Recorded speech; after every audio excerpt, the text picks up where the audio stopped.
Hello, my friends. Rocky Outcrop here to take a look at these charty Bitcoin things. Now, Bitcoin has some targets. I'm looking towards 54,000. Can we get there without going back to $44,500? That's kind of the question today. Now, we're going to be taking a look at a couple of extra things just to keep you informed when you're doing your cryptocurrency trading.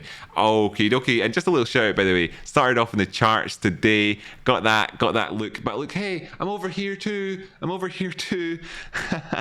Forgive me for having an Amazon box in the background. Right, so yeah, hit the like button. That's really appreciated.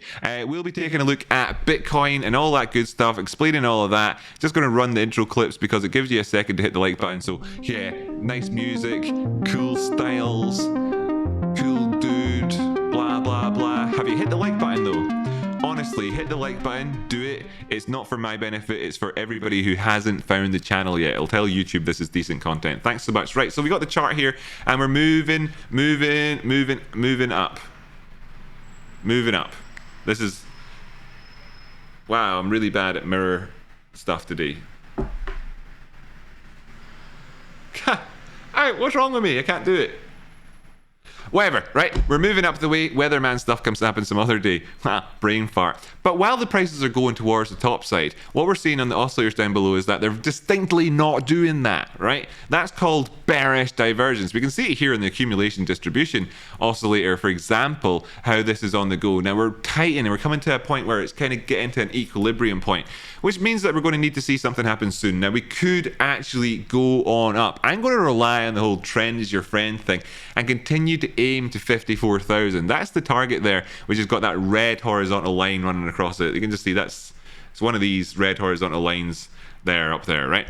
And yeah, and it's 54,400 or something like that would be our next target. But we are here at a point where things have got flat. Now, why am I talking about this? It means bearish divergence, right? Bearish divergence, that just means you roll over. Doesn't it? It's a warning sign. It means the reversal's coming. Well, looking at this, right? We've had these lows and we did take them out. I mean, technically you could say we've had swing failures, but not really, not with any real actual follow through. It's not really done that, and this is not a direct analog. So I mean, it is a direct analog. It's not it's a direct analog of the volatility and the extreme ranges. So yeah. Anyway, we've not done it, I would say, in terms of just like in terms of saying it's definite. Instead, we've also not taken out the neutral line. However, should we do any of those things at all, even if the prices are still up here fairly high, I'm going to look for that move down there. I'm going to try and capture some of that 10 to 15% move to take us down towards the 44,500 target-ish area, or 44,000. Basically this orange line here, 44,000, right?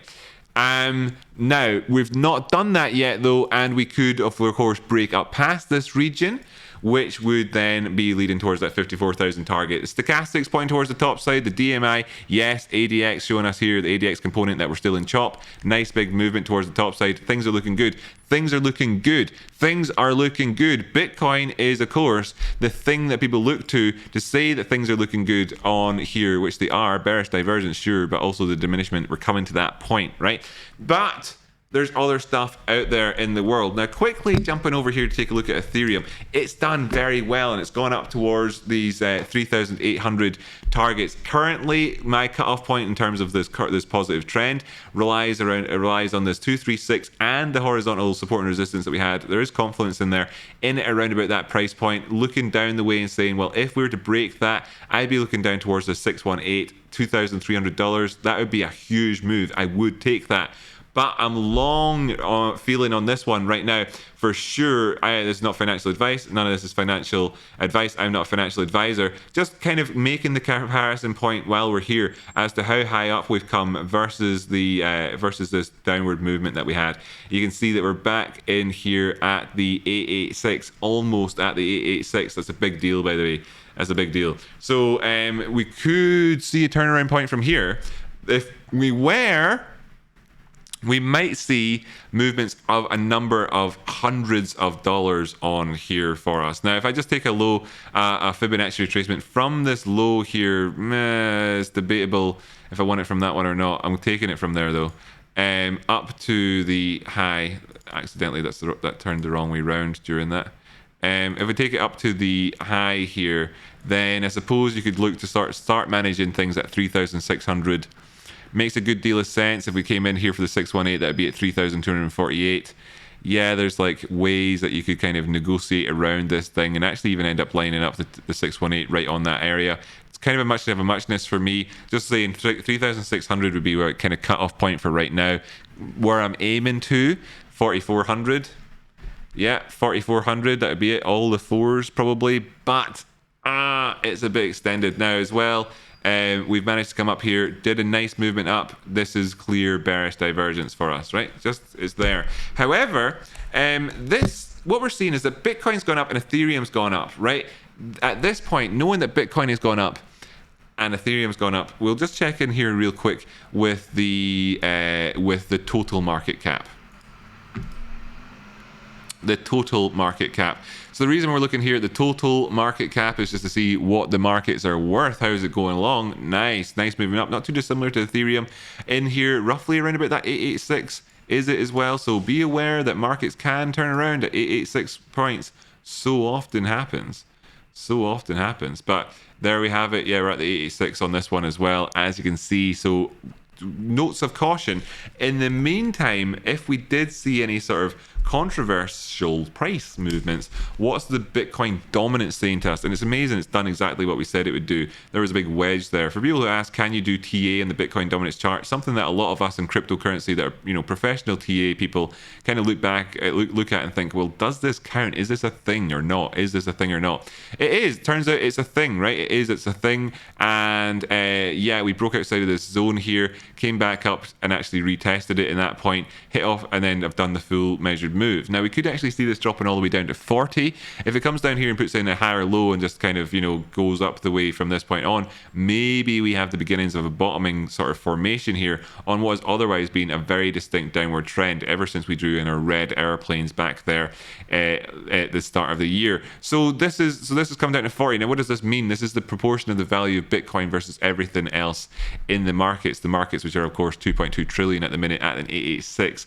So if this has a big resurgence, having done the full measured move, then I'd look for Bitcoin to supersede the value of those alts, and maybe we'll see a bit of trouble for them. Therefore, let's just jump on over to take a look at the altcoins. I actually think maybe we could see this dropping down a wee bit further to 40, the Bitcoin dominance, by the way. But let's just take a look at the altcoins, because you got things like Link USDT now. Chainlink here, what's it at? $30. Oh, mwah, mwah, mwah, mwah, mwah.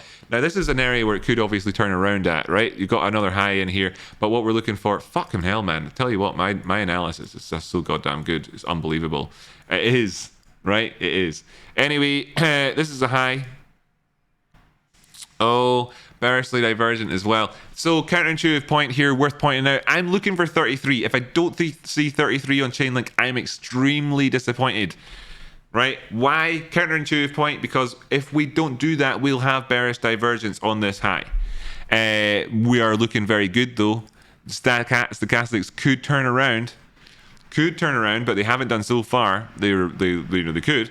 Pushing up to this golden pocket. Can we get there? I mean, I say 33, but 32, 38 could easily be the number. I'm just saying, like, into this golden pocket, getting up that next level, and there's still potentially sort of 10% left on the table for people.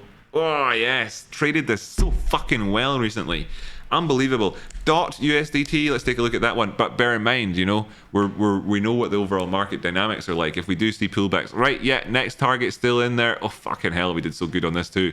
$40.